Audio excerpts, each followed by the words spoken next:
Muy buenas noches, señoras y señores.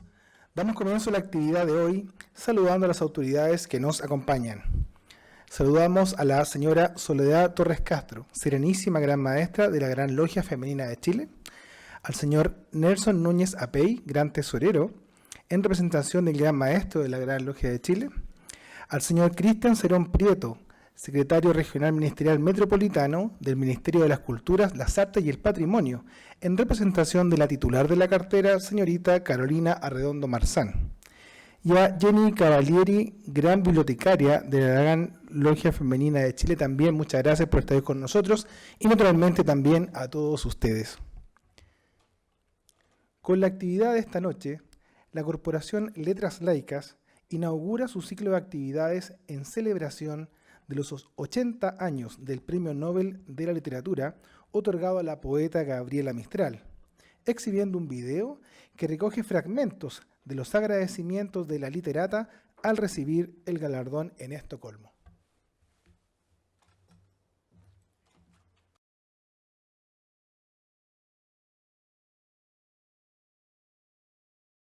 Hoy Suecia se vuelve hacia la lejana América Ibera para honrarla en uno de sus muchos trabajadores de la cultura.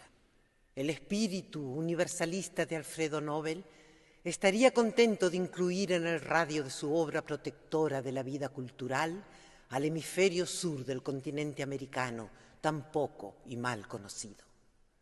Por una aventuranza que me sobrepasa, soy la voz directa de los poetas de mi raza y la indirecta de las muy nobles lenguas española y portuguesa.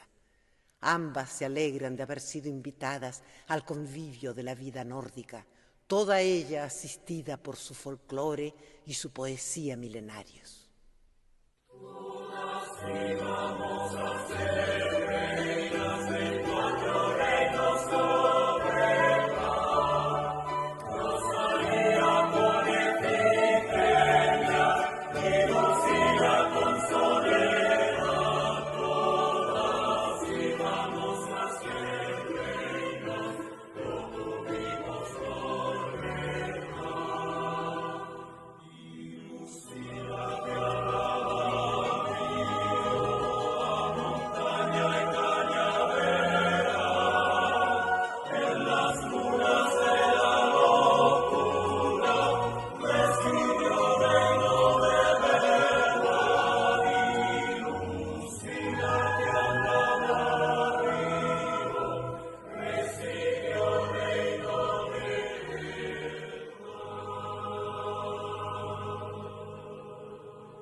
Un poeta, quiéralo o no, escribe desde ese subsueño de su infancia. Escribe para que los demás se reconozcan en ella, en lo mejor que puede de ella haber perdido y lo vuelvan a recuperar. El hombre completo sería aquel que conservara limaduras infantiles en la emotividad y por ella en la costumbre, y que no ha desprendido al niño que fue porque sabe que hay alguna monstruosidad en ser redondamente adulto.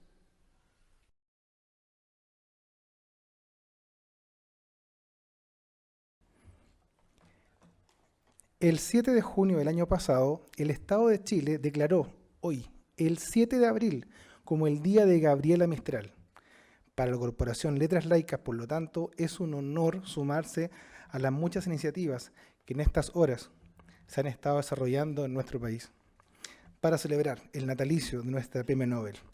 Dejo con ustedes, para dar comienzo a este acto, a Amelia Donosa, quien preside nuestro comité Gabriela Mistral. La recibimos con un fuerte aplauso.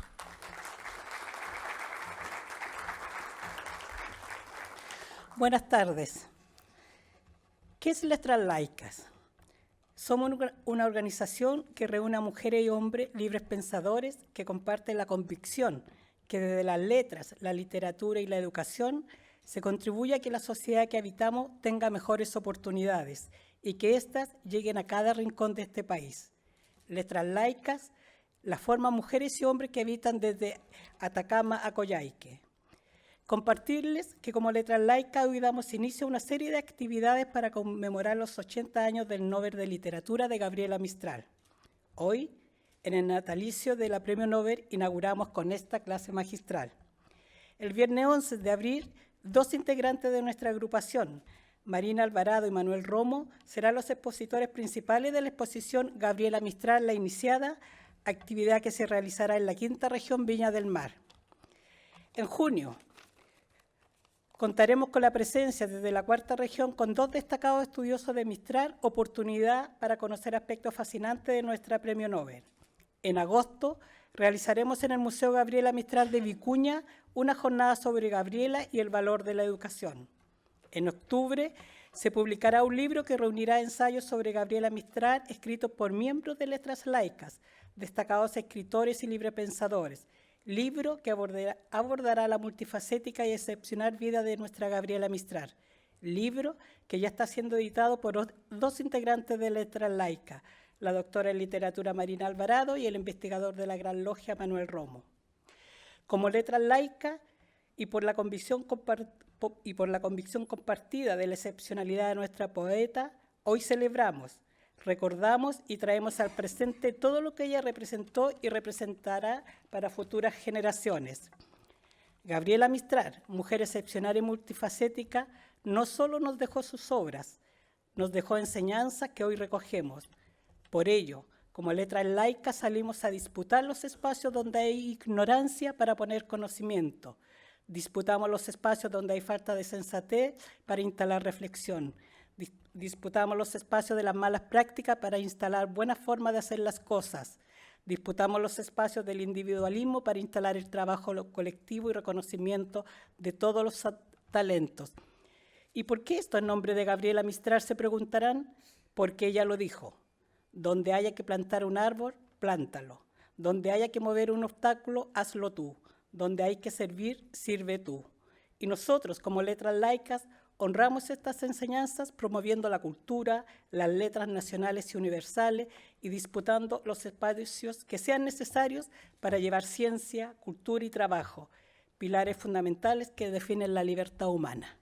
Bienvenidos. Muchas gracias.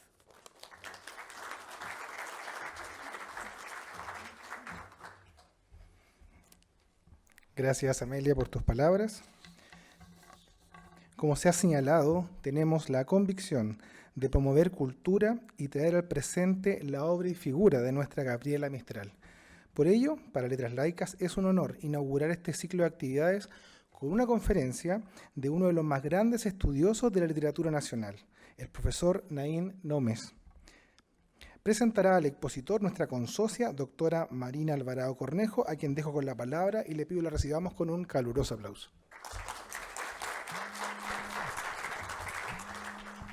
Muchas gracias. ¿Se escucha bien? Sí. Bueno, muy buenas tardes a todas, a todos. Me sumo también a los agradecimientos por las autoridades que nos acompañan, que sin duda nos honran. También a las amigas, a los amigos, por supuesto a los miembros también de Letras Laicas.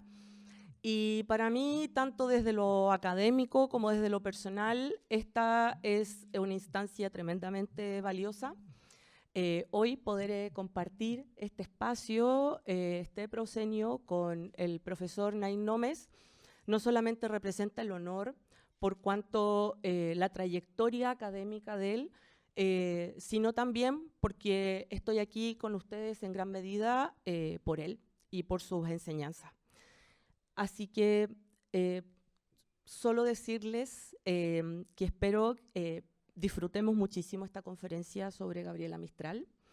Va a hacer volver a esas clases maravillosas de literatura chilena.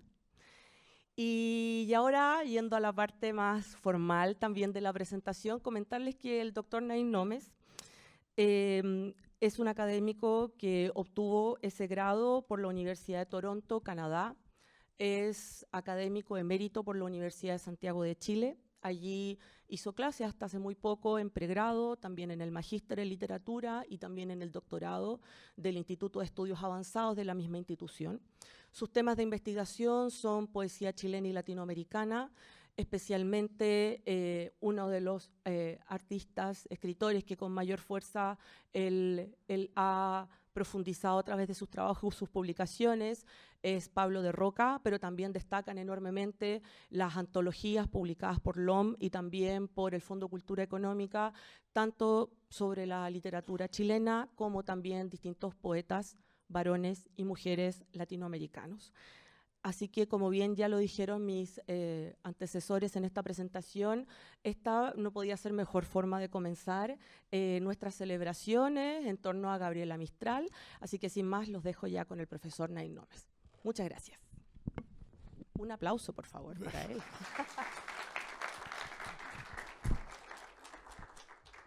Sí, buenas noches. Gracias por estar aquí, gracias por la invitación. Gracias, Marina, por tu presentación. Nos conocemos muchos años con Marina. Y bueno, no creo que sea una clase magistral, pero trataré de decir algunas cosas sobre Gabriela Mistral, ¿ya? Muchas son conocidas y otras a lo mejor no tanto. Pero quiero empezar diciendo un par de cosas sobre...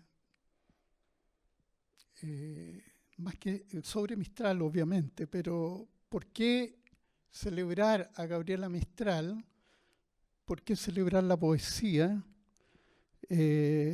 Cuando, como decía Friedrich Hölderlin, el poeta alemán del siglo XIX, ¿de qué sirve la poesía en tiempos de penuria?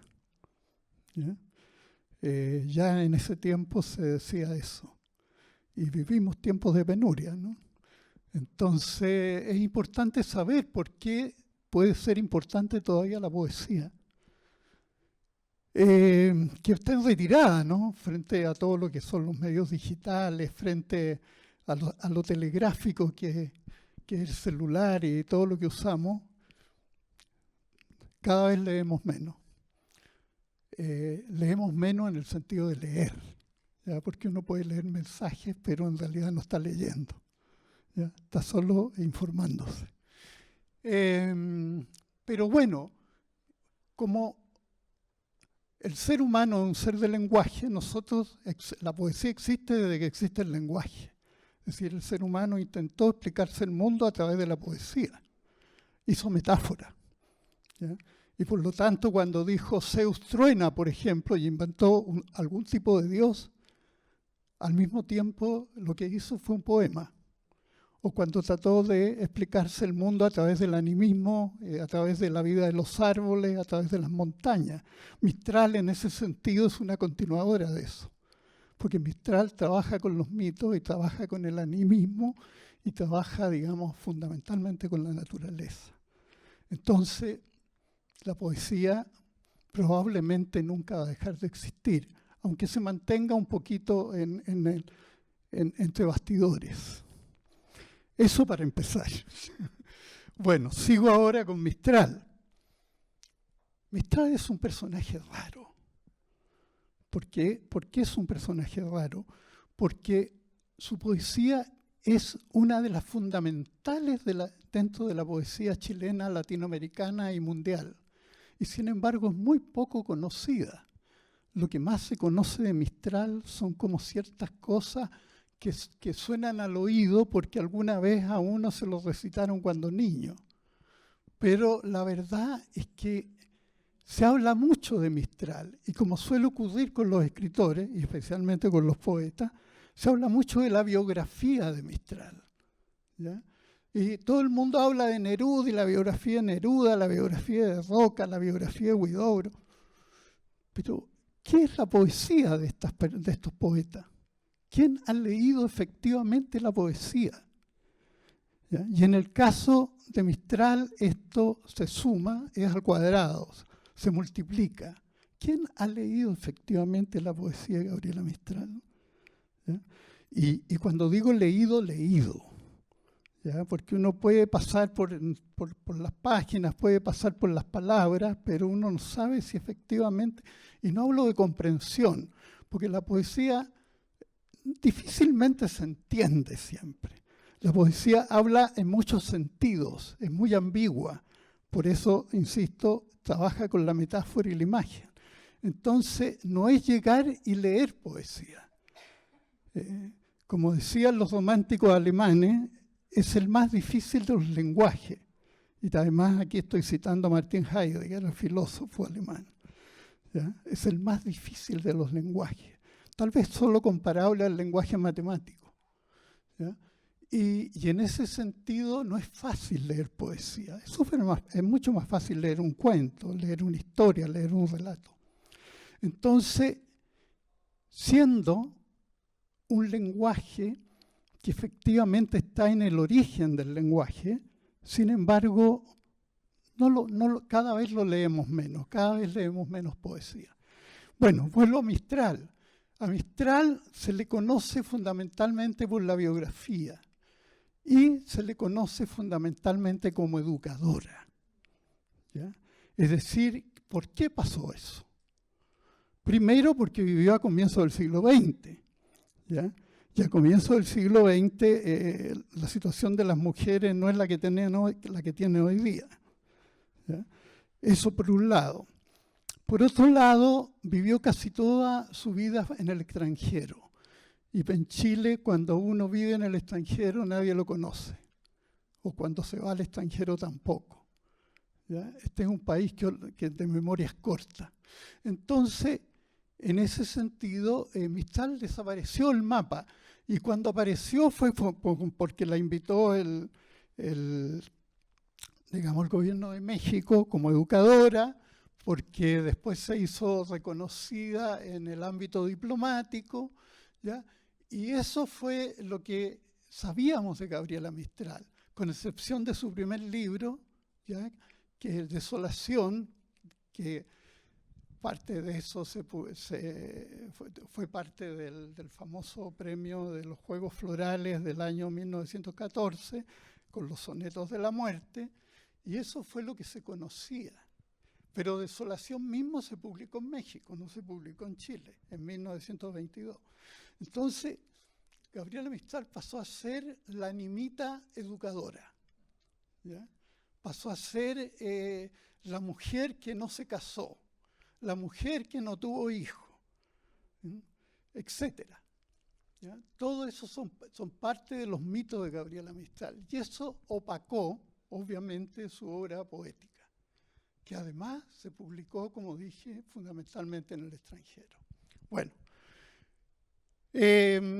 vamos a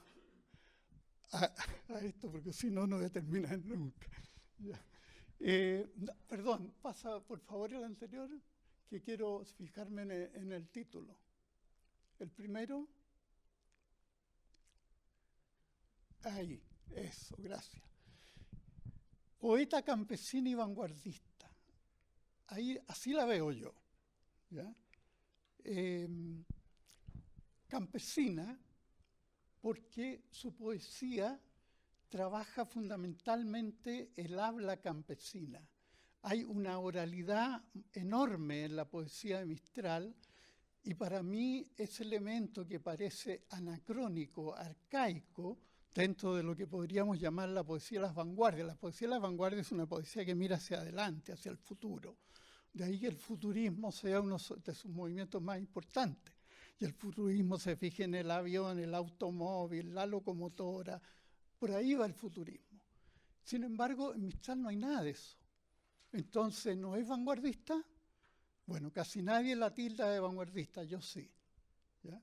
Ella es una poeta vanguardista porque hay un vanguardismo anacrónico que existió en América Latina, no en Europa, y que hay muchos otros poetas que están, el mismo Pablo de Roca es parte de ese vanguardismo rural, ¿ya? Del campo, del mundo campesino, pero un mundo campesino que se retrotrae hacia adelante. ¿Ya? Y en ese sentido su lenguaje es vanguardista porque es arcaico. ¿Ya? Y ese arcaísmo lo que hace es retomar los mitos primigenios de América Latina y del mundo.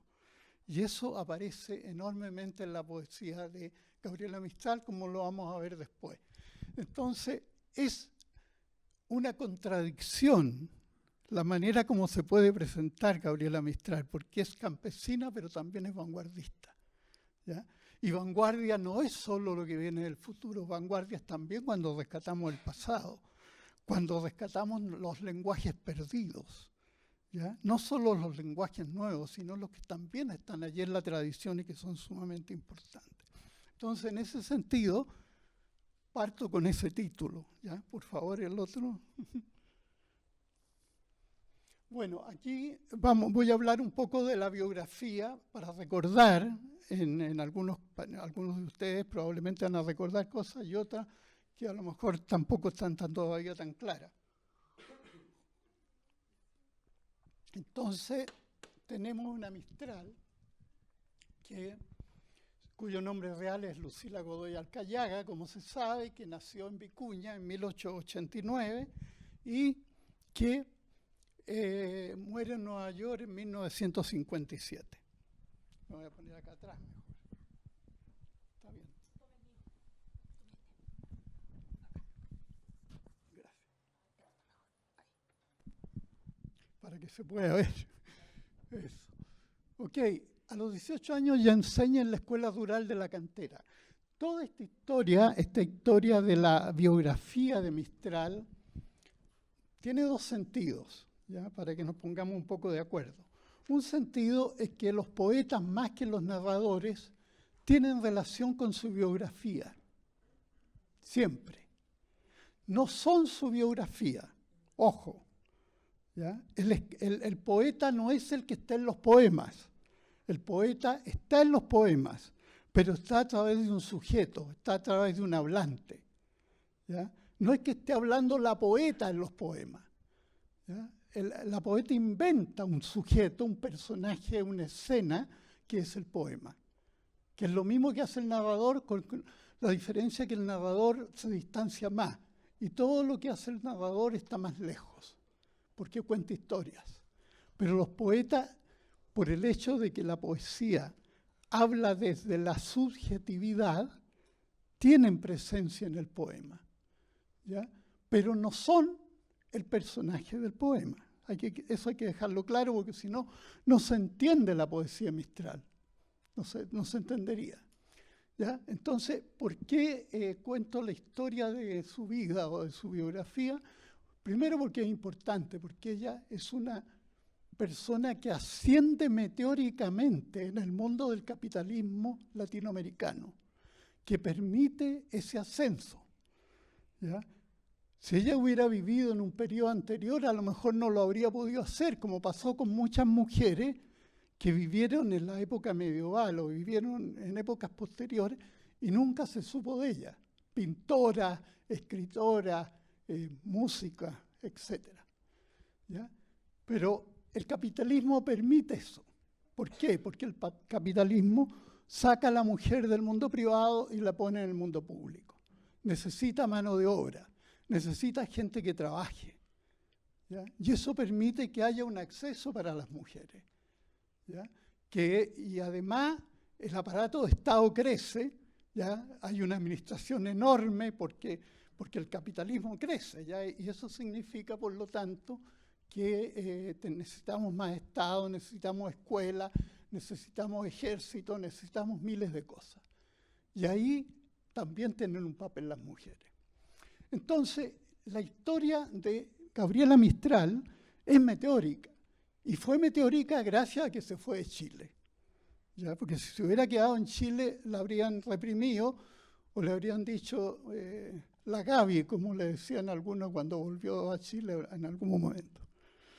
Bien, entonces es una carrera que no tuvieron muchas mujeres, menos una mujer campesina que venía de Vicuña, ¿ya? Fue, primero, porque era muy inteligente, segundo, porque tuvo un contexto con el cual se relacionó mucho, un contexto que primero puede haber sido muy precario, pero que con el tiempo tuvo que ver con la diplomacia, tuvo que ver con los colegios, tuvo que ver con muchas cosas, con los políticos también. Entonces, a los 18 enseña en la cantera. Un año después es inspectora del Liceo de Niñas de La Serena.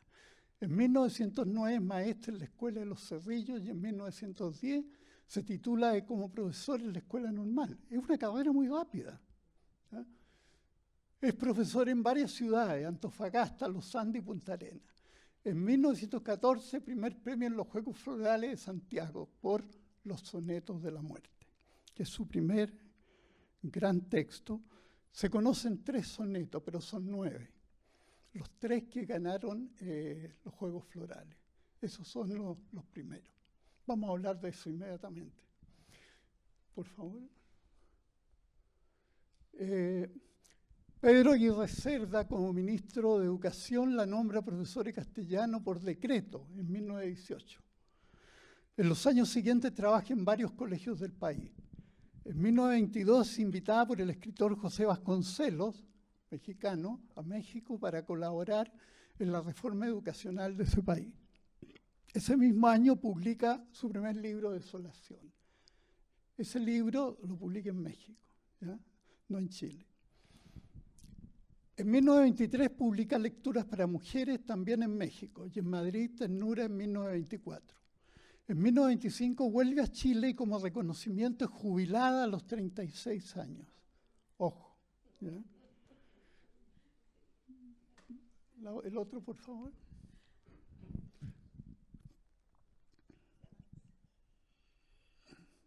¿Se puede cambiar, por favor? Ok. Con posterioridad representa a Chile en numerosos organismos internacionales, Instituto de Cooperación Intelectual, consulados en Génova, Madrid y Lisboa, etc. Conoce a muchos intelectuales europeos como Henri Bergson, Marie Curie, François Maurois, Georges Bernanos, que son intelectuales de primera línea en esos años en Europa. En 1928 se va a vivir con ella su sobrino Gin, Juan Miguel Godoy, quien muere accidentalmente en 1943 y va a dejar huellas en su poesía. 2 de los elementos que siempre se relevan en la biografía son, por un lado, la historia de su sobrino Gin, que para muchos era hijo de ella, y por otro lado su lesbianismo. ¿Ya? No nos interesa más que como un elemento terciario dentro de lo que es la poesía de Gabriela Mistral. Así que todas estas polémicas son como terciarias también. En 1938 retorna por segunda vez a Chile. En Buenos Aires se publica Tala. ¿Ya? En 1945 recibe el Premio Nobel de Literatura cuando vive en Petrópolis, en Brasil. También el Premio Serra de las Américas. Tardíamente, en 1951, el Premio Nacional de Literatura. Todo eso corrobora lo que hemos dicho antes, es decir, ella no fue reconocida en Chile y doblemente, ¿ya? Porque su poesía no era entendida y por ser mujer. En 1954 publica su primer libro en Chile, Lagar. En 1956 se le entrega una pensión especial y en 1957 muere en Nueva York después de una larga enfermedad. Póstumamente, en 1967 se publica Poema de Chile. Con posterioridad se han publicado nuevos escritos, cartas, textos en prosa, recados y otras obras inéditas. Bueno, después de la muerte es cuando se han venido descubriendo montones de escritos de Gabriela Mistral, que tenía su pareja y amiga Doris Dana, ¿ya? En Nueva York, y que ha ido entregando, ¿ya? A bibliotecas, a universidades, a distintos lugares. Y ahí se ve la continuidad que hay entre lo que es la poesía de Mistral, lo que son sus cartas, lo que es su prosa, ¿ya? Que es tan interesante como su poesía, y una obra mucho más extensa que estos 4 libros que mencioné acá, ¿ya? Que son como las obras fundamentales de Gabriela Mistral. Ahora, nótense los títulos, porque los títulos hablan muy directamente de lo que es el transcurso de su poesía y el transcurso de su periplo fuera de Chile. Primer libro, Desolación. Desolación es un libro que no es muy original en términos de forma, digamos, en términos de que es un libro tradicional, son sonetos, son obras rimadas, con métrica, etc.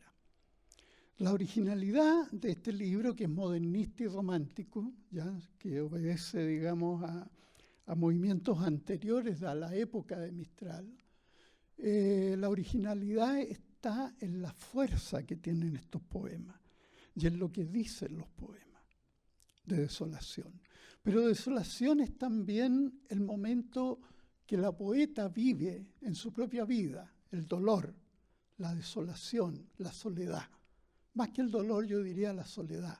Ella, en sus primeros seudónimos en el Valle del Elqui, se llamaba Soledad. Ese era uno de sus seudónimos. Y eso marca mucho toda la experiencia posterior de la literatura y de la vida de Gabriela Mistral. El segundo libro, Tala, ¿qué significa tala? Tal es talar. Es decir, ella se tala, la sujeto de los poemas se tala de toda su vida anterior. Se corta, se rebana, una palabra que ella usa mucho, rebanarse. ¿Ya? La usa siempre, y rebanarse es una palabra muy autónoma, muy autóctona. ¿Ya? Muy autóctona, es decir, rebanarse.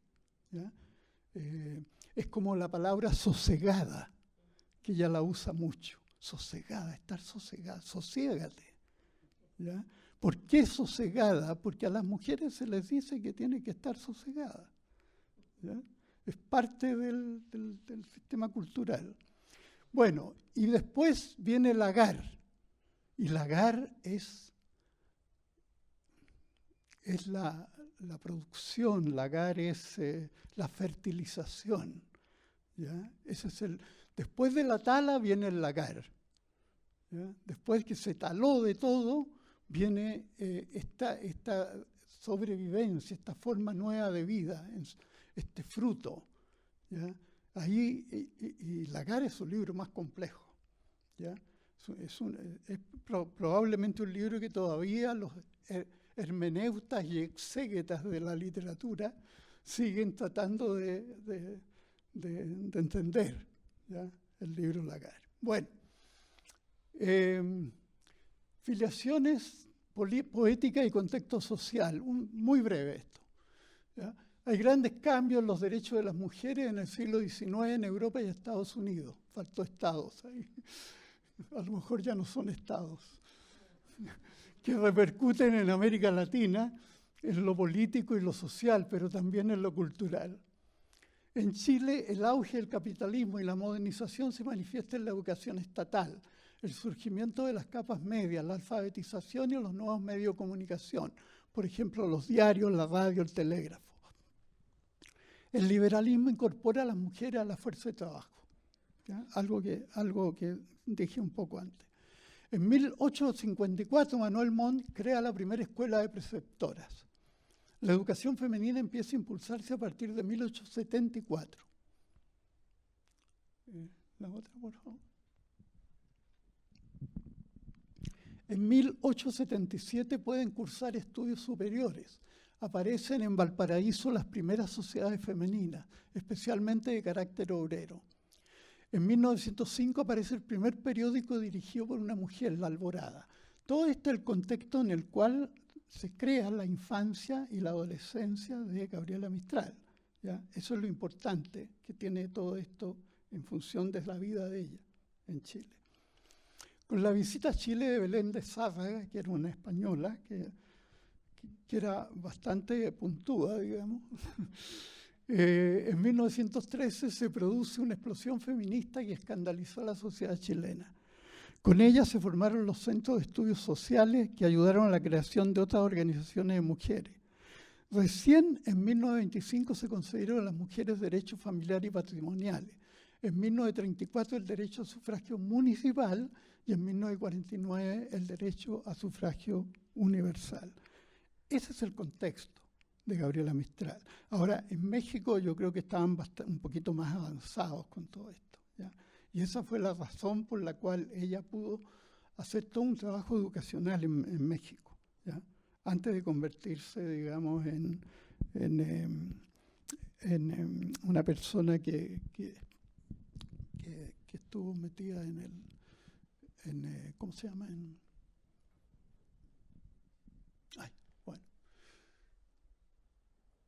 esto con respecto al contexto de las otras escritoras del periodo, también muy rápido. Gabriela Mistral nunca estuvo sola, es decir, ella mantuvo una relación permanente con muchas escritoras latinoamericanas y chilenas del periodo. Y este es el momento del gran desarrollo de la poesía de mujeres en Chile y en América Latina. ¿Ya? El primer gran desarrollo, antes prácticamente no existían públicamente, me refiero. Existían, pero no públicamente. Entonces, un breve comentario sobre esto. Gabriela Mistral conoció y se comunicó con otras poetas importantes, especialmente de Uruguay y Argentina, como son Alfonsina Storni, Juana de Ibarburú y Delmira Agustini. Todas ellas defensoras de los derechos de las mujeres. También hay que considerar a otras poetas chilenas del periodo como María Mombel, Teresa Vilmón, Vineta Roca, Miriam Ellim, Olga Acevedo, Aida Moreno, entre otras. ¿Ya?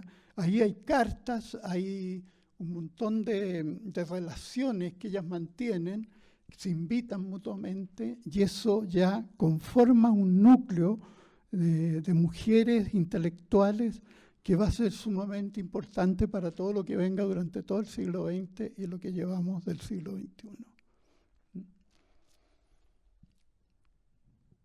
Bueno, aquí hablo de los mitos y estereotipos sobre la poeta, de los cuales ya algo dije. La crítica tradicional hasta los años 60 del siglo XX, además de ningunear la obra poética, creó al menos dos mitos sobre la poeta. Uno, desconocer la originalidad de su poesía, argumentando que Desolación, la única obra conocida en Chile, era producto de un mal de amor. Su relación con Romelo Ureta, el famoso suicida que se supone que se mató por un problema de plata, ¿no? Pero que ella, sobre el cual ella escribe efectivamente. Yo creo que la figura de Romelio Ureta está presente en los poemas de Desolación, en Mistral. Pero es otra cosa el poema, no es que ahí esté el Romelio Ureta y ella esté llorando por él. ¿Ya? Esos son los mitos, ¿no? ¿Ya? O los estereotipos, depende cómo lo quiera ver uno. Eso es parte de los elementos que le sirven a un poeta o a una poeta para escribir. La poesía no surge de la nada, surge de la realidad. Y en ese sentido hay eventos que les pasan a los poetas o que pasan en su época que importan mucho para lo que escriben. ¿Ya? Y eso, claro, efectivamente, la figura de Romelio Ureta le funciona, digamos, funciona como un dispositivo dentro de los poemas. Pero no es la persona la que está ahí, es un personaje creado, es una escenificación. ¿Ya? Sobre todo a Mistral, que le encantaba el macabrismo, le encantaba todo lo que tenía que ver con la muerte, por eso se llaman los sonetos de la muerte. ¿Ya? Aparece mucho el tema de la muerte en su poesía. Entonces, ese muerto a ella le sirve para escribir poesía. Entonces, era producto de un mal de amor ya, de un cristianismo dolorido y de una falta de maternidad, porque claro, se supone que no tuvo hijos, entonces esa carencia la lleva a hablar de los hijos y a escribir sobre el hijo. El resto de su obra no era reconocida por una crítica canónica. ¿Ya? Y aquí están todos los personajes, muchos de ellos que escribían en el Mercurio, ¿ya? Que eran los grandes críticos de la época, como Maremet, como Raúl Silva Castro, como Alone, Hernández Arrieta, que todos hablaron de que ella no sabía escribir, que escribía mal. ¿Ya? En un montón de trabajos que obviamente no voy a citar. ¿Ya? Luego, su canonización como educadora y embajadora internacional, que era lo relevante para el país. Eso es lo que se releva permanentemente en el caso de Mistral. Y por tercer lugar, toda su obra vanguardista de los libros posteriores queda borrada del canon. Por ejemplo, su mirada sobre la otra, la loca, la sabia, la fantasma, la enmascarada. ¿Ya? Y lo que ocurre aquí es que la poesía se lee, sentar un minuto.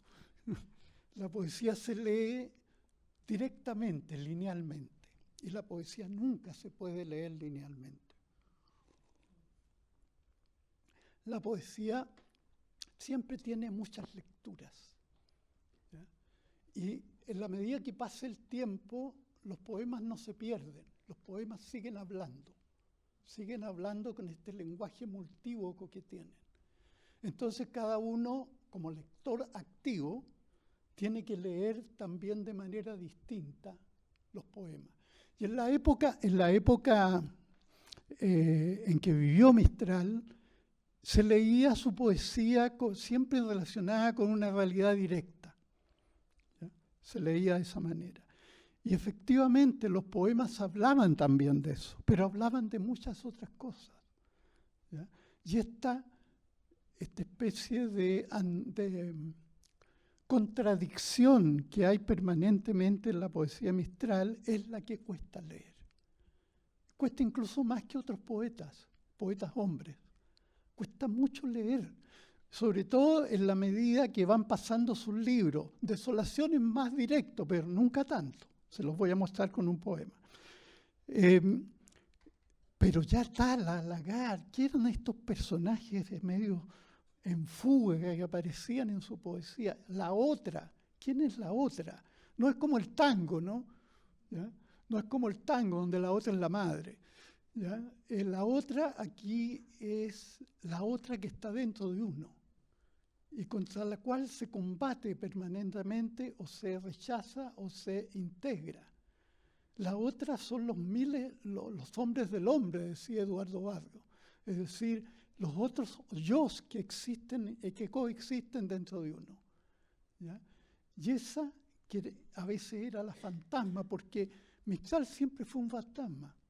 Fue un fantasma que vagaba por tierras extranjeras. Nunca sabía muy bien dónde estaba, ¿ya?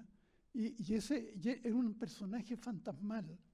Se convirtió en un personaje fantasmal por el exilio en que vivió toda su vida. Entonces, eso está en la poesía, y la poesía habla de eso, ¿ya? Y habla de eso como algo esencial del ser humano. Todos tenemos otras y otros. Todos, de algún modo, somos muchos, ¿ya? Y esto de tratar de unificarnos, de hacernos uno solo, es parte del sistema racional en que hemos vivido desde Renato Descartes en adelante, pero eso ya es otra historia, como decía Kipling, ¿ya? Bueno, para terminar voy a analizar brevemente 3 poemas, no sé si alcance, a lo mejor alcanzo a analizar uno, ¿ya? Que muestran su raigambre campesina por un lado y su vanguardismo casi anacrónico por otro. Los sonetos de la muerte de Desolación, La flor del aire de Tala y Una palabra de Lagarde, de los 3 libros fundamentales de Mistral. Pero antes quería mostrar unas fotos que tenía por ahí, si las podemos ver.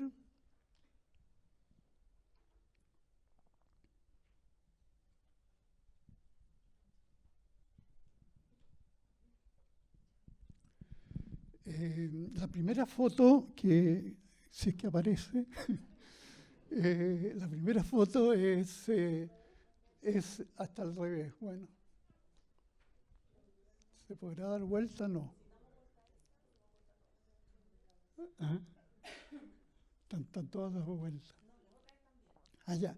Bueno, esta es la invitación cuando Gabriela Mistral, tengo una copia, Gabriela Mistral gana los Juegos Florales el año 1914 con los sonetos de la muerte, ¿ya? Y esa es la invitación que existía, el programa, ¿ya? Y dice ahí la fecha 1914. Sociedad de Escritores, etc. Bueno, la que sigue, por favor. Y ahí está el programa, ¿ven? Y ahí en el programa aparece... ¿dónde aparece? Allí. Los sonetos de la muerte. Sí, en el número 6. Ahí aparece los sonetos de la muerte, versos de la señorita Gabriela Mistral, premiada con la flor natural, ¿ya? Eso es. Ese fue su primer premio, mucho antes del Nobel. Bueno, sigamos, por favor. Ah, no se ve muy bien. Bueno, eso es Gabriela Mistral con estudiantes, ¿ya? Con un montón de estudiantes en su primera época. Ella siempre se ve igual, ya parecía una efigie esta efigie de los escudos, así como, pero siempre tenía como la misma cara, no cambió cuando era joven. Bueno, sigamos, por favor. Ahí está con el general Carlos Ibáñez del Campo, ¿no? Presidente de Chile, ¿ya? Que la apoyó bastante, Carlos Ibáñez del Campo. El otro. Ahí están Storni y Juana de Ibarburu, ¿ya? Con las dos grandes poetas latinoamericanas. Ahí está, no sé con quién está. Bueno, otra. Bueno, ese es un encuadro que le hicieron a Mistral. Ahí está con Miguel de Unamuno, el poeta y narrador español, ¿ya? Y ahí está con... ese es Hammarskjöld, que fue secretario general de las Naciones Unidas. Dag Hammarskjöld, secretario general de las Naciones Unidas, y ella es Doris Dana, su amiga y amante. Bueno, esa es otra foto de Gabriela Mistral ya con más años. Y ahí terminamos. Y ahí, bueno. Eso es la revista Bea de la época, ¿no?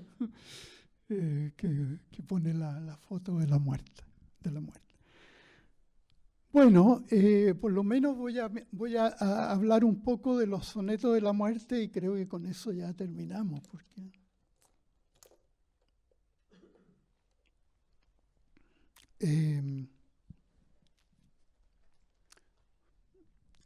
los sonetos de la muerte, como yo les decía, fueron vistos en función del amor de Romilio Ureta, ¿ya? Y todo lo que dice el poema, bueno, aquí yo solo puse el soneto 1 y el 2, ¿ya? Porque con eso basta. Todo lo que dice el poema tiene la forma del soneto, es muy tradicional, son 14 versos, en alejandrino, etc. Solo que hay aquí algunos elementos que uno podría considerar vanguardistas, ¿ya? Algunas palabras, ¿ya? También otro elemento que es distinto, que hasta el modernismo, las mujeres aparecían de manera muy pasiva en la poesía, ¿ya? Inclusive en la poesía escrita por ellas. Pero aquí se trata de un sujeto activo, de una sujeto activa, ¿ya? La que está. ¿Qué dice el primer soneto? Dice: del nicho helado en que los hombres te pusieron, te bajaré a la tierra humilde y soleada, que de dormirme en ella los hombres no supieron y que hemos de soñar sobre la misma almohada. Claro, se trata de una sujeto mujer, suponemos, que le habla a un sujeto muerto, ¿ya? Y este sujeto lo que dice es que va a sacar a este sujeto del nicho helado y lo va a trasladar a la tierra, ¿ya? Y la primera estrofa, que es la que presentamos acá, está haciendo una especie de activación del muerto. Lo tomo de acá y lo pongo acá. Lo saco del nicho helado y lo pongo en la tierra soleada. ¿Por qué? Porque la tierra es su ámbito. Es el ámbito del sujeto que habla, ¿ya? Bueno, y ahí entramos a todo el tema del mito, con el mito de la tierra mujer, ¿no es cierto?, etcétera. ¿Ya? Y dice que lo va a llevar a su ámbito, al ámbito de ella. Dice, he de dormir, que dormirme en ella los hombres no supieron y que hemos de soñar sobre la misma almohada. Es decir, está hablando de un futuro en el cual ella y él van a estar juntos. ¿Ya? Claro, aquí todos lo relacionan con la figura del muerto al que ella quería. Pero si pensamos solo en que se trata de un sujeto poético que está diciendo algo sobre otra persona, podemos ir por otro tipo de interpretación. Después, la estrofa siguiente dice, te acostaré en la tierra soleada, repite lo de tierra soleada, con una dulcedumbre de madre para el niño dormido. Dulcedumbre es una palabra, un neologismo, no existía, ¿ya? Formada por dos palabras distintas, dulce y dumbre. Eso ya es un elemento de cambio dentro de lo que es la tradición del lenguaje. Y la tierra ha de hacerse suavidades de cuna al recibir tu cuerpo de niño adolorido. Dolorido. Bueno, lo va a acostar en la tierra, o sea, lo lleva a su ámbito, ¿ya? Y lo transforma en hijo. ¿Cómo? Dice. ¿Cómo? Dulcedumbre de madre para el niño dormido. Es decir, él es un niño. Es decir, está a un nivel inferior, no sé si inferior, pero a un nivel, jerárquicamente en otro lugar. ¿Ya? No es el amante, no es el amado, es el niño, es un niño. ¿Ya? Lo lleva al ámbito de la tierra y dice, y la tierra de hacerse suavidades de cuna al recibir tu cuerpo de niño dolorido. O sea, ahora es un niño, lo transforma en niño, y la tierra, que su ámbito es la cuna.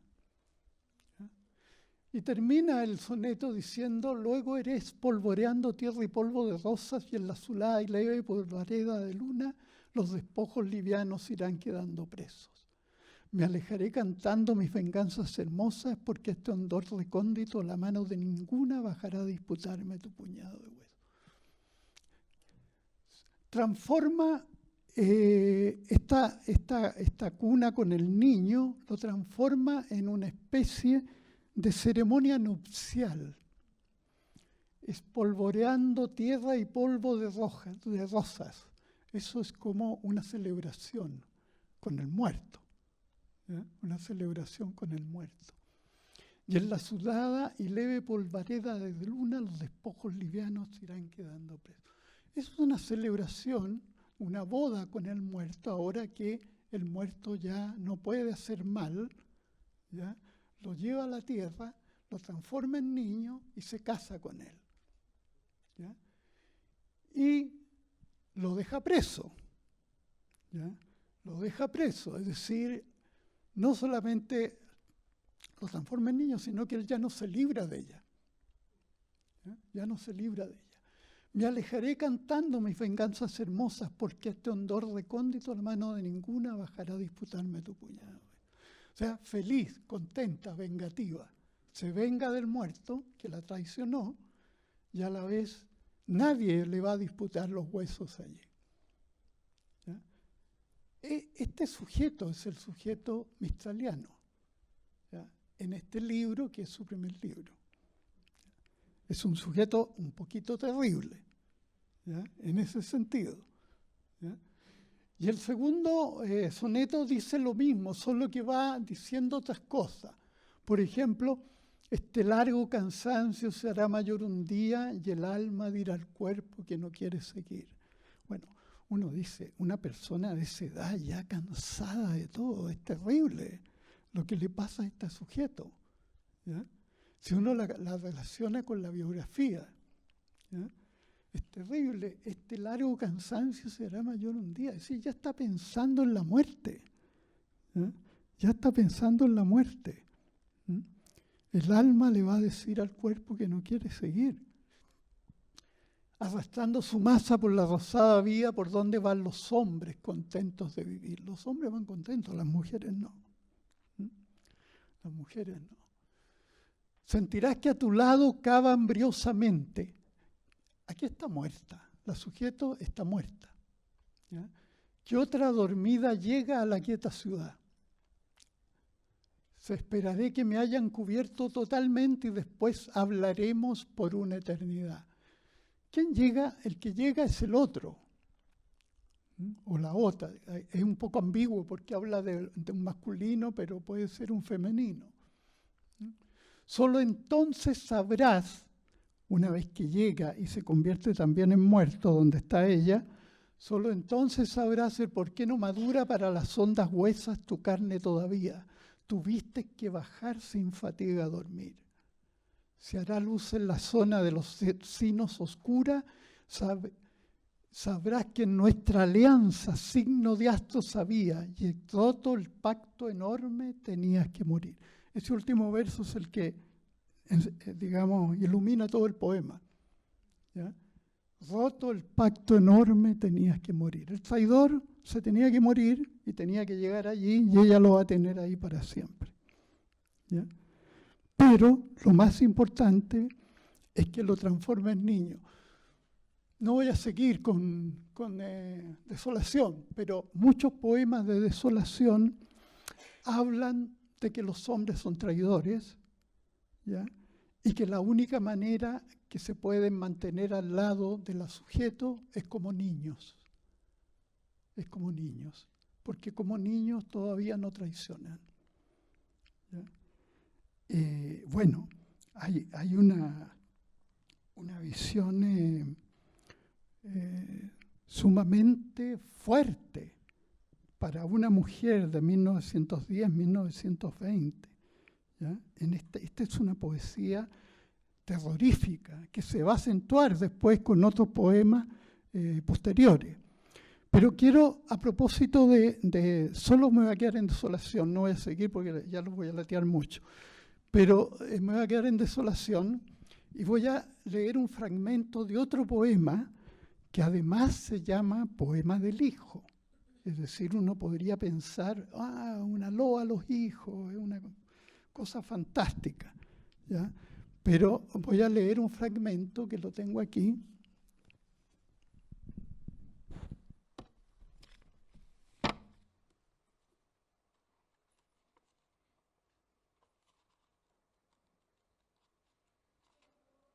Porque me interesa.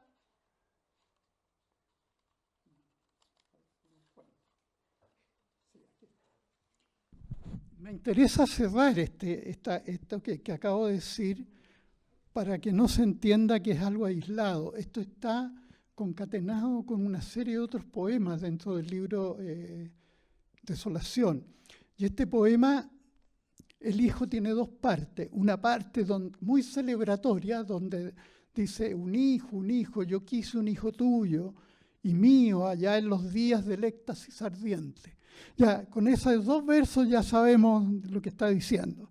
Es decir, en esos días fantásticos en que nos enamoramos, qué sé yo quise tener un hijo tuyo.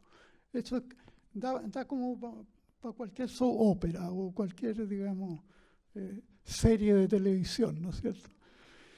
Pero después dice, bueno, y sigue hablando del hijo y de lo que quería el hijo y lo que quería el hijo. Pero la segunda parte es terrible. ¿Ya? Dice, ahora tengo 30 años. Bueno, uno piensa 30 años, es súper joven. ¿Ya? Pero dice, y mis sienes jaspea la ceniza precoz de la muerte. Imagínense. ¿Ya? La sujeto de este poema tiene 30 años y está pensando en la muerte. En mis días, como la lluvia eterna de los polos, gotea la amargura con lágrima lenta, salobre y fría. ¿Ya? Pero luego, solo voy a citar los versos que me interesan. Dice, un hijo mío, infante, con mi boca cansada, mi amargo corazón y mi voz de vencido. O sea, ahí se da cuenta que la cosa habría sido terrible.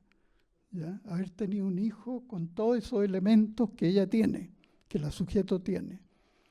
Y dice, y con tu corazón, el fruto del veneno, y tus labios que hubieran otra vez renegado. O sea, está acusando al traidor, ¿no?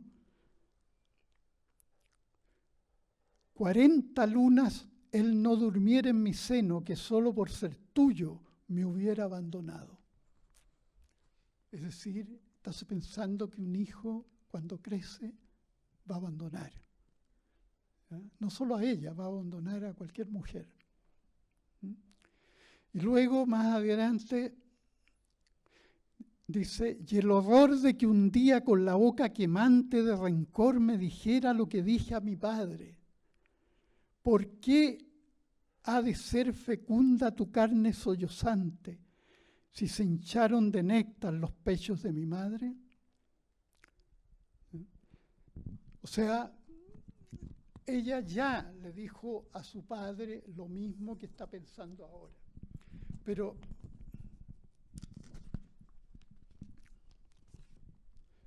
dice, y bueno, y sigue el poema, pero hay una parte que es la que me interesa mostrarla.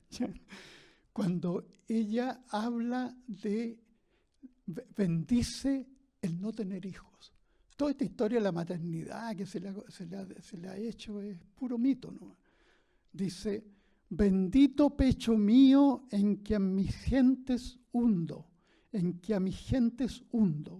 y bendito mi vientre en que mi raza muere. La cara de mi madre ya no irá por el mundo, ni su voz sobre el viento trocada en miserere. O sea, este sujeto bendice el hecho de no tener hijos, y lo bendice porque los hijos se transforman en hombres traicioneros. Y ese es el sentido de gran parte de toda la obra de Desolación. ¿Ya? Es decir, lo voy a decir en términos religiosos ahora, pero negativamente religiosos. Ella se convierte en una virgen, no quiere tener hijos, no quiere la maternidad, pero es una virgen negra. De algún modo es una virgen demoníaca, es una virgen que reniega de cualquier relación con los hombres. ¿Ya? Bueno, eso es Gabriela Mistral. ¿Ya? En su primer libro, yo no tengo tiempo para hablarles de los otros, ya que podría ser mucho más interesante. Así que lo dejo hasta aquí, ya, y gracias por la atención.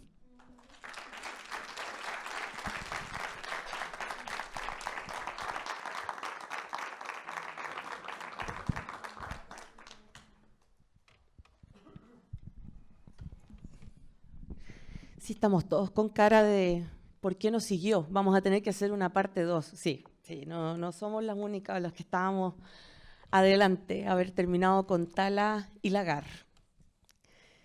La verdad, de las preguntas que yo tenía más o menos anotadas, no sé si será por, como dijo usted, por los años que nos conocemos, pero ya medio la respondió, entonces no es que me haya quedado sin preguntas, pero sí me surgieron otras, para que sigamos profundizando, y en una de esas nos da, aunque sea para leer un par de versitos de Tala y de Lagar entre medio.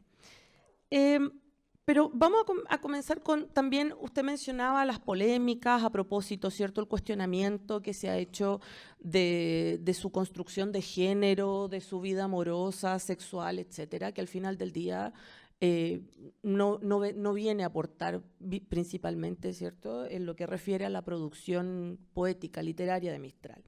Pero ¿qué ocurre con su religiosidad? Justamente ahora en la lectura que usted daba de estos últimos versos de bendito mi vientre, no sé si fui la única, tal vez que me hizo también, ¿verdad?, recordar el rezo católico, ¿cierto?, el Ave María, a propósito de esto del vientre, y que es la misma razón por la cual cuando empieza la discusión respecto de, bueno, es que Gabriela Mistral era feminista, Gabriela Mistral no era feminista, Gabriela Mistral desarrolla otro feminismo, pero Gabriela Mistral se peleaba con feministas, como por ejemplo Amanda Labarca, ¿cierto?, etcétera. Gabriela Mistral es adoptada y adaptada también como figura del feminismo, ¿cierto?, como ícono del feminismo actual. O sea, baste ver en el GAM que hay Hay un graffiti en donde aparece Mistral, ¿cierto? Con un pañuelo verde, ¿verdad? El pañuelo verde del movimiento feminista pro aborto. ¿Cómo discute usted o cómo comprende usted esta religiosidad que también sería parte de sus contradicciones, ¿cierto? ¿Qué ocurre con este aspecto, con su feminismo o no, que también podría tal vez pasar a ser otro mito? ¿Qué pasa con esto de, bueno, sabes que ella le hereda todo a la orden franciscana? Entonces, y por otro lado, en esta literatura, en esta poesía, en esta Virgen Negra, subvierte justamente, inclusive, rezos, ¿verdad?, de ese credo. Sí, bueno, no sé si puedo responder a eso, pero es parte de las contradicciones, ¿ya? Que son contradicciones que todos tenemos. Yo creo que en este país una gran cantidad de nosotros creció bajo la ideología religiosa, ¿ya? Nos llevaron a misa, a mí me pasó también, nos llevaron a misa, muchas de las familias eran católicas. Con el tiempo eso se refrenda o se rechaza, o se soslaya, o no interesa, no sé. Todo eso puede pasar. Pero en el caso de Mistral, ella tiene una religiosidad enorme, ¿ya? Pero se pelea con esa religiosidad permanentemente, y en la medida que va transcurriendo su poesía, eso se nota. En Desolación, Dios y Cristo aparecen permanentemente, ¿ya? Sobre todo mucho el Dios del Viejo Testamento, pero a ver, no quiero alargarme mucho en realidad, pero por otro lado, esa es una cuestión que está en contradicción permanente dentro de su obra poética, que no sé si es lo mismo que lo que le pasaba a ella, a lo mejor sí, a lo mejor no, ¿ya? Pero está siempre en contradicción, y a veces, ahí está el Padre Nuestro, por ejemplo, que escribió un Padre Nuestro. Hay varios poemas donde le habla a Dios o a Cristo, al al oído de Cristo, por ejemplo. Y le pide cuenta por las cosas que le pasan, o por lo que le pasa al mundo, o por muchas razones. Entonces, ella es religiosa, y yo creo que eso se mantiene toda la vida, pero cada vez después se mete con el esoterismo, se mete con las religiones orientales. Entonces ahí va mezclando muchas cosas, ¿ya? Y va morigerando también de algún modo su cristianismo ancestral de los primeros periodos. No se puede mirar digamos, ni a los sujetos ni a los textos de una manera unívoca, ¿ya? Primero porque en la medida que cambia quien escribe, también cambian los poemas, y todos cambiamos permanentemente, todos nos transformamos, estamos en movimiento.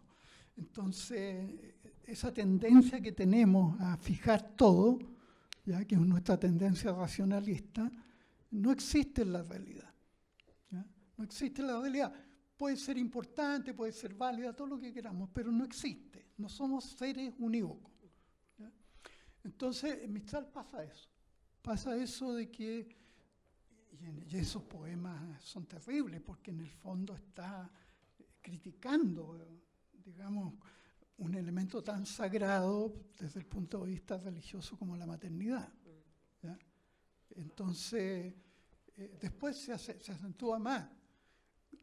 Las relaciones con el feminismo es lo mismo, es decir, ella nunca fue feminista, porque no era la época, ni ella estaba imbuida del feminismo, aunque hubiera habido gente como Amanda Labarca y otros. Pero sí, lo que ella decía tenía sentido para el feminismo, ¿ya? Lo que puede pasar en muchas ocasiones, que alguien no es algo, pero lo que dice entra dentro de ese algo, ¿ya? Entonces, o lo que pasaba con su madre, que a veces la adoraba y a veces la criticaba ferozmente. Todos los poemas que están en Lagar, que tienen que ver con la madre, ¿ya?, la abandonada, etc., son poemas en que la madre aparece y se va, ¿ya?, y desaparece. Entonces, en ese sentido, son contradicciones que no se resuelven y que uno tiene que leer texto a texto de manera distinta.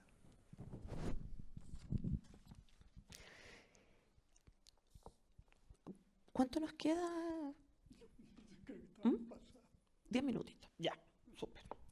Vamos a hablar sobre poesía de mujeres de los años 80 y 90. Usted en su presentación vinculó a Mistral con otras escritoras de la época, cuestión que no siempre se hace, ¿cierto? Para bien o para mal, Mistral pareciera ser que ensombrece, pero felizmente a propósito de las investigaciones que se han suscitado con los estudios de género, ha habido, ¿cierto?, una tarea de reorganizar estas genealogías de escritoras. Si vamos a la poesía, ¿cierto?, de estas décadas que yo les señalo, no quiero hablar de herederas, pero sí de diálogos. ¿Cómo esta poesía de Mistral, que felizmente hemos podido hacer esta relectura en base a las nuevas herramientas que nos entrega la teoría y crítica literaria, pero qué ocurre con la poesía de mujeres posterior a los 80? ¿De qué forma o quiénes o a través de qué escritura a usted le parece que hacen eco de estas innovaciones que Mistral desarrolló, desplegó, ¿cierto?, a través de estas voces contradictorias, de esta campesina, vanguardista, de esta madre, de esta amante, etcétera? No sé, a ver, a mí me parece que un poco lo que dije antes, creo que es la primera vez en la historia de la literatura chilena y yo creo que también latinoamericana, en que un grupo de mujeres aparece con una presencia importante, lo que ocurre en los años 20, 30 del siglo XX, con una presencia importante y además con relaciones, filiaciones entre ellas, ¿ya? Y no solo en Chile, sino también con América Latina, y eso es sumamente importante. Ahora, lo que ocurre es que también es la primera vez, con los hombres había sido un poco antes, con el modernismo a fines del siglo XIX, que por primera vez le enseñamos a Europa a hacer literatura, ¿ya? Y eso es importante en términos de las mujeres, pero también se ocurre en un contexto, ¿ya? Antes era imposible. Quiteria Varas, por ejemplo, o ¿cómo se llama la otra? Hay varias mujeres que escriben en el siglo XIX, pero son esposas importantes de alguien, y por eso pueden escribir y pueden publicar. Esta es la primera vez que las mujeres escriben por sí mismas, que publican por sí mismas, y además acceden a alguna de las dos profesiones que en general tenían los escritores, que eran ser profesores o profesoras o ser periodistas, ¿ya? Que eran las profesiones que les permiten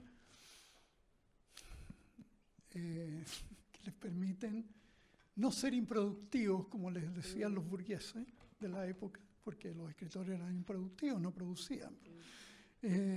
No ser improductivos por un lado y por otro independizarse de los mecenas, ¿ya? Por primera vez viven de su trabajo. Y eso lo hacen las mujeres también, lo hacen las mujeres. Y ese es un elemento fundamental.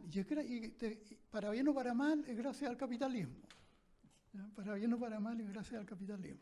Porque eso les permite ganar, tener dinero, independizarse de los hombres, que era una cosa importante, y que hasta el día de hoy es una cosa importante, ¿ya? Para las mujeres. Para los hombres también. Para los hombres también, claro. No, tienes razón. Y por otro lado, ese momento queda como un hito y a la vez queda como un nacimiento que va a ser tomado después de mucho tiempo, porque la verdad es que hubo poetas mujeres durante todo el siglo XX, pero funcionaban de manera muy individual, ¿ya? A veces formaban grupos, pero siempre fue de manera bastante esporádica. Por primera vez eso vuelve a ocurrir en los años 80, gracias a Pinochet, y que, digamos, permite, digamos, no es que permita, obliga a la gente a juntarse, obliga bueno, ahí podría hablar largamente de eso, pero no es el momento. Pero de algún modo las mujeres pasaron a ser como también la base del hogar en muchos lugares. Y en ese sentido también pasaron a ser parte de la cultura, una parte muy importante de la cultura. Y por lo tanto se juntaron, se formaron colectivos, formaron asociaciones, formaron grupos, formaron revistas, sacaron libros. Y eso ocurre por primera vez en términos colectivos. Y eso da origen al famoso congreso del año 1987, Congreso de Literatura Feminista que se hizo en Santiago, ¿ya? Y que fue importante porque reunió a las escritoras poetas chilenas y poetas latinoamericanas, ¿ya? Y salió una publicación con eso. Entonces, ahí son dos grandes momentos, el momento de comienzo del siglo XX y el momento de los años 80, que luego se va a mantener hasta el día de hoy, ¿ya? Hoy día tenemos una enorme cantidad de poetas mujeres importantes. Entonces, Gabriela Mistral está en la base de todo eso, ¿ya? Para volver al tema, digamos, Gabriela Mistral es fundamental en eso. No solo en Chile, es fundamental en América Latina, ¿ya? Porque ella estuvo en muchos países en los cuales se juntó con mujeres, creó colectivos, funcionó, mandó cartas, recibió cartas, hizo discursos, todas las formas literarias que probablemente antes no se consideraban como formas literarias, porque hoy día son muy importantes, ¿ya? Que son como formas literarias marginales, ¿ya? Pero que cada vez han ido adquiriendo más importancia, ¿ya? Como las cartas, los diarios de vida, ¿ya? Los discursos, los homenajes, etc. Entonces, en ese sentido, ahí hay una filiación entre comienzo del siglo XX y fines del siglo XX. Bien, le damos un gran aplauso entonces al profesor Nain Nómez y le agradecemos. Sin duda quedaron muchos temas por desarrollar, pero la idea también era que pudiésemos tener este espacio donde las ideas y sobre todo la motivación por seguir leyendo a Gabriela Mistral y sobre todo de manera crítica y en revisión con la poesía también contemporánea y actual sea también parte de nuestra vida. Así que muchísimas gracias otra vez. Gracias a ustedes por estar aquí. La Corporación Letras Laicas agradece la magnífica exposición del profesor Nain Nómez y quiere exteriorizar este agradecimiento con un obsequio que le entregará a nuestro consocio Manuel Romo Sánchez.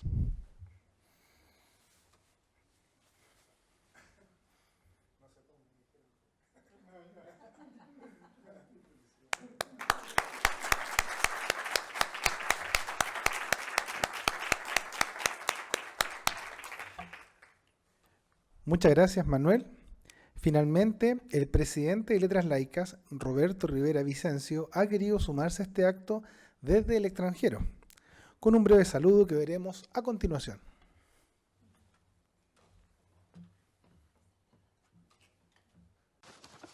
Muy buenas tardes a todas y todos, muy especialmente al gran maestro de la Gran Logia de Chile, querido hermano Sebastián Llanos Pérez, y a la gran maestra de la Gran Logia Femenina de Chile, querida hermana Soledad Torres Castro. Muy buenas tardes a las autoridades presentes. Nos es muy grato saludar también al poeta y catedrático Nain Nómez Díaz, profesor emérito de la Universidad de Santiago de Chile y tal vez o seguramente quien más sabe hoy de poesía chilena, autor de la antología más completa que se conoce, que ya alcanza 4 tomos publicados por LOM Ediciones. En esta ocasión, Letras Laicas ha querido celebrar los 80 años del Nobel de Gabriela Mistral y con ello ser de los primeros en reconocer este olvido que persiguió a nuestra Gabriela por tantos años. 4 generaciones de olvido para poder celebrar este premio y el genio de la poeta, que supo sobreponerse a la omisión y a la negación.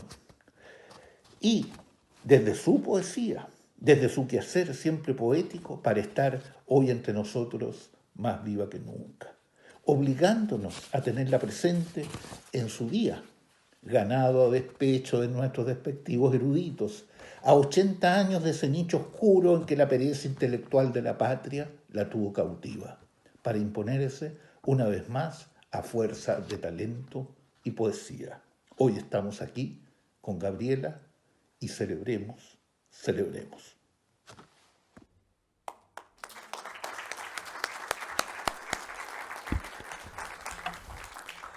Agradecemos las palabras de Roberto Rivera Vicencio, con cuya intervención ponemos fin a este acto, no sin antes agradecer nuevamente la magistral intervención del profesor Nain Nómez, la presencia de la Serenísima Gran Maestra de la Gran Logia Femenina de Chile, señora Soledad Torres Castro, del Gran Tesorero, señor Nelson Núñez Apey, en representación del Gran Maestro de la Gran Logia de Chile, del señor Cristian Cerón Prieto, secretario regional ministerial metropolitano del Ministerio de las Culturas, las Artes y el Patrimonio, en representación de la titular de la cartera, señorita Carolina Redondo Marzán, a Jenny Cavalieri, gran bibliotecaria de la Gran Logia Femenina de Chile, y naturalmente la presencia de todos ustedes que nos han honrado con su presencia en este acto inaugural.